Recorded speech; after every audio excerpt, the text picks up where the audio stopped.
Hello guys, good morning. Welcome back on my YouTube channel. Today we will start our activity that is 3.8. Last class में हमने thermometer, clinical thermometer और laboratory thermometer के बारे में पढ़ा था और उसके बाद हमने एक्टिविटी 3.7 की थी जिसमें हमने देखा था कि कौन सा जो ऑब्जेक्ट है कंडक्टर होता है, कौन सा इंसुलेटर होता है। ओके, तो स्टार्ट करते हैं एक्टिविटी 3.8। इससे पहले क्वेश्चन था कि वाटर और एयर जो है वो पुअर कंडक्टर होते हैं हीट के, फिर भी वो जो है हीट को ट्रांसफ़र करते हैं, तो कैसे करते हैं, ठीक है। तो इसके बारे में हम पढ़ेंगे। एक्टिविटी 3.8 क्या करती है, आपने जो है एक बॉटम राउंड बॉटम फ्लास्क लेनी है, मतलब जिसका जो तला है नीचे से गोल होना चाहिए इस तरीके से, ठीक है।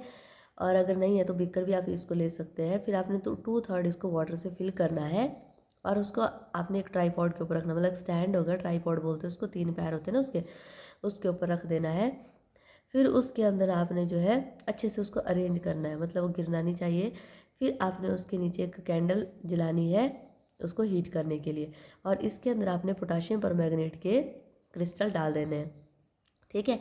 अब आपने जब उसको हीट करना स्टार्ट किया तो आप देखोगे your observation in your notebook that draw a picture in the given what you observe. तो आपने जो है जो पिक्चर में बना हुआ ना इस तरीके से आपने उसको ड्रॉ भी कर सकते हो।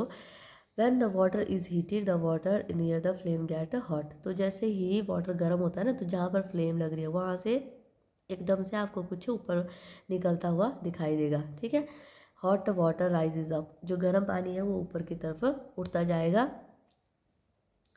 And the cold water from the side come downward, तो जो ठंडा पानी है वो नीचे आता जाएगा, मतलब इस तरीके से आपको नीचे से कुछ ऊपर की तरफ जाता दिखाई देगा और ऊपर से कुछ नीचे की तरफ आता हुआ दिखाई देगा साइड से, ठीक है।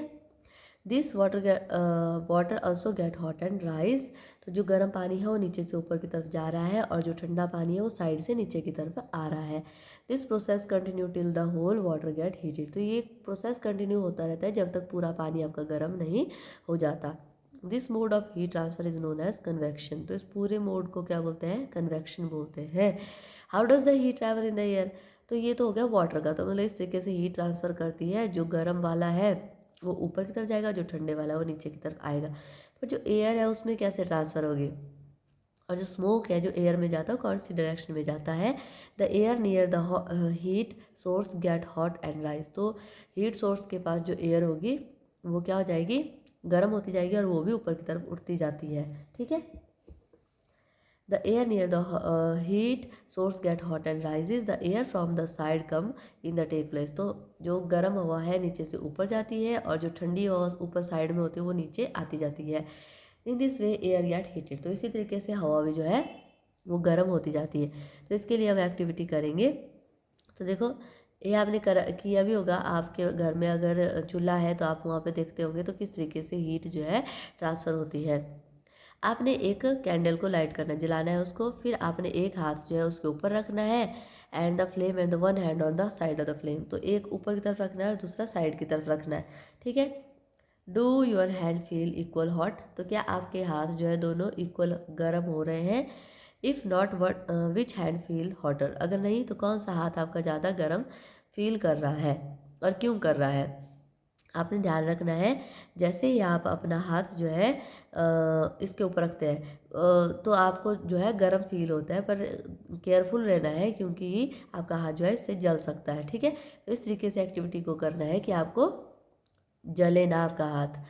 Notice that toward the top the air gate heated bye convection, तो आप देखोगे कि ऊपर की तरफ को जो हीट है वो कन्वेक्शन के थ्रू ऊपर की तरफ जा रही है। अगर आप ऊपर की तरफ हाथ रखोगे ना तो आपको ज़्यादा गर्म फील होगा। On the side whether there is no convection, तो साइड में कोई कन्वेक्शन नहीं है तो air does not feel as the hot in the top, तो यहाँ पर जो है कोई आपकी जो हीट है वो गर्म फील नहीं होगी साइड में, ऊपर की तरफ आपको साइड जो है गर्म फील होगा, क्यों, क्योंकि हीट जो है नीचे से डाउनवर्ड से अपवर्ड जाती है। The people living in the coastal area experience an interesting phenomena, तो जो लोग ना समुद्र के किनारे रहते हैं उनके वो एक इंटरेस्टिंग सा फिनोमिना एक्सपीरियंस करते हैं। दिन के टाइम में जो लैंड होती है वो हीट मतलब सूर्य की गर्मी से तपती है फास्टर देन द वाटर, मतलब जितना पानी तपता है ना उसके कंपैरिजन में जल्दी तपती है। The air over the land become hotter and rise up, तो जो हवा होती है वो जल्दी गर्म हो जाती है और ऊपर की तरफ चल जाती है।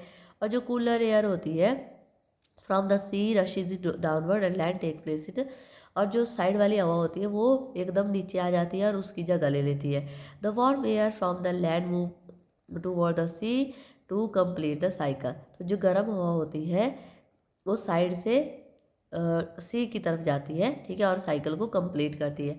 और जो एयर होती है सी की उसको बोलते हैं, फिर उसकी वजह से जो हवा चलती है उसको बोलते हैं सी ब्रीज। ब्रीज का मतलब होता है ठंडी ठंडी धीरे धीरे जो हवा चलती है।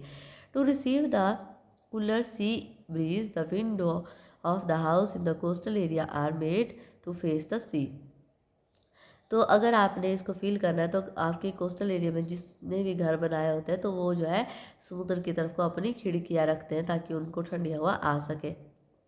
Eight night it is exactly the reverse. तो रात के टाइम में बिल्कुल उल्टा होता है। Water cooler down more slowly than the land. तो जो वाटर है ना वो ठंडा होता है धीरे धीरे, ठीक है, देन द लैंड, मतलब लैंड के कंपैरिजन में जो वाटर है वो धीरे धीरे ठंडा होता है। So the cool air from the land move toward the sea. तो जो ठंडी हवा होती है वो सी की तरफ जाती है। This is called the land breeze. तो उसको क्या बोलते हैं? Land breeze. When we come out in the sun, जैसे ही हम धूप से बाहर निकलते हैं, वी फील वार्म। तो क्या होता है, जैसे हम धूप से छाया की तरफ जाते हैं ना तो हमारे को क्या लगता है, एकदम से गर्मी लगती है। How does the heat from the sun reaches us. तो सन की जो रेज है वो आपकी तरफ कैसे आती है? It can not reach us by conduction और कन्वेक्शन और there is no medium such a air in most part of the spaces between the earth and the sun. तो इसमें कंडक्शन और कन्वेक्शन नहीं होता है, ठीक है। जैसे सन से हमारी तरफ रेज आती है सन की, तो उसमें वो प्रोसेस नहीं होता है। From the sun the heat come to us by the another process is called the radiation. तो इसमें एक अलग प्रोसेस चलता है, मतलब सन से आपकी तरफ जो रेडिएशन, मतलब जो गर्मी आती है वो रेडिएशन के थ्रू आती है, ठीक है। तो ये अभी हमने पीछे पढ़ा। डे के टाइम जो है ठंडी हवा ऊपर की तरफ चलती है और नाइट के टाइम ज़मीन की जो ठंडी हवा है वो इस तरफ चलती है, ठीक है। तो इस तरीके से ये ठंडा और ये गर्म हो जाएगा और फिर ये रात को ये ठंडा और ये गर्म हो जाएगा, ठीक है। The transfer of heat bye radiation does not require any medium. तो जो सन से आपकी तरफ रेडिएशन आती है उसके लिए कोई मीडियम की जरूरत नहीं होती है। अगर मीडियम नहीं भी प्रेजेंट है तब भी वो आपके पास आएगी। When we sit in the front of room heater we heat get heat by the process. तो जैसे अगर आप रूम में हीटर के पास बैठे हैं तो उसमें भी उसी तरीके से गर्मी आती है जिस तरीके से सन से आती है। A hot utensil kept away from the flame cool down it transfer heat to the surrounding by radiation. तो जैसे आपने गर्म बर्तन गैस से निकाला, उसको नीचे रख दिया और वो अपने आप ठंडा हो जाता है।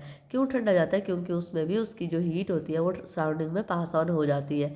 हमारी जो बॉडी होती है give heat to surrounding and receive heat from its radiation.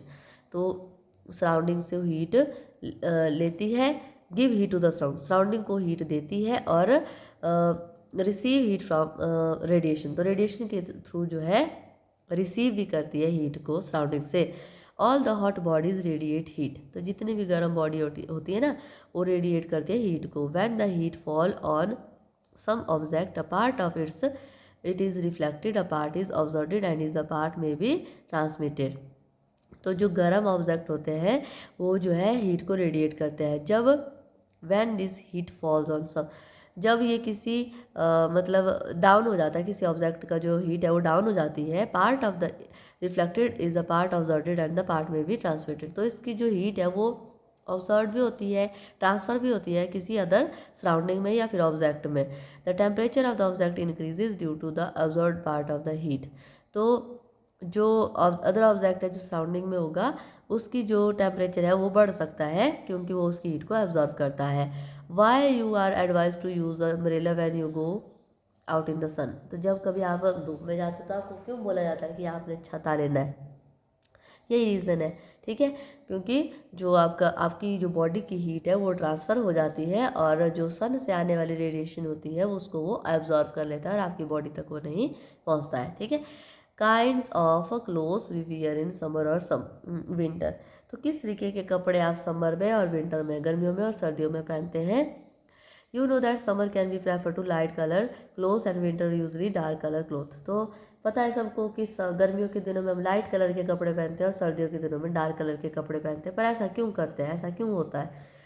तो इसके लिए क्या एक्टिविटी करेंगे, आपने 2 कंटेनर लेने हैं, एक ब्लैक कलर का लेना है और दूसरा वाइट कलर का लेना है, ठीक है, और दोनों में पानी डाल देना है। फिर क्या करना है, फिर आपने जो है measure the temperature the water in both the cans, do you find any difference in the temperature in which can be water warmer and you can feel the difference touching the water in the two can. तो आपने जो है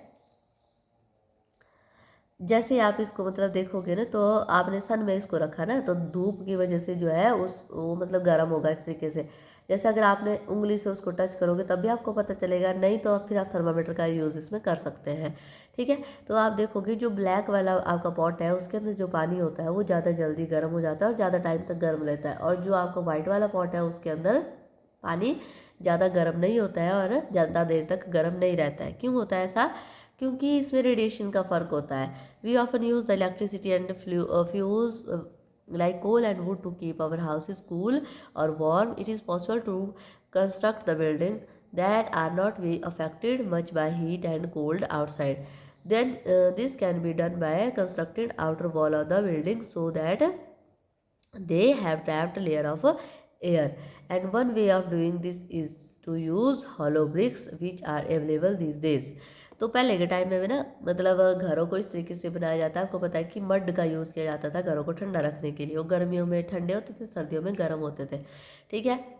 तो आजकल के time में तो हम सर्दियों के दिनों में घर को ठंडा रखने के लिए, गर्म रखने के लिए हीटर वगैरह का यूज़ करते हैं, गर्मियों में ठंडा रखने के लिए कूलर वगैरह का, फैन का यूज़ करते हैं, ठीक है। पर अगर आपके पास इस तरीके के सोर्सेज नहीं है तो आपके इसके लिए जो है ब्रिक्स वाली ईंटों का यूज़ कर सकते हैं। अगर आपने पुरानी इमारतों का कभी जो है देखे होंगे, कभी घूमने गए होंगे पुरानी इमारतों में, तो वहाँ पर जो है गाइड होते हैं, वो बताते हैं कि जो रूम्स होते हैं वहाँ पर, जो राजा रानियों के रूम होते थे ना, उनमें जो है ब्रिक्स लगी होती थी, होल वाली ब्रिक्स, ताकि उनके जो रूम है वो ठंडे रह सके, ठीक है।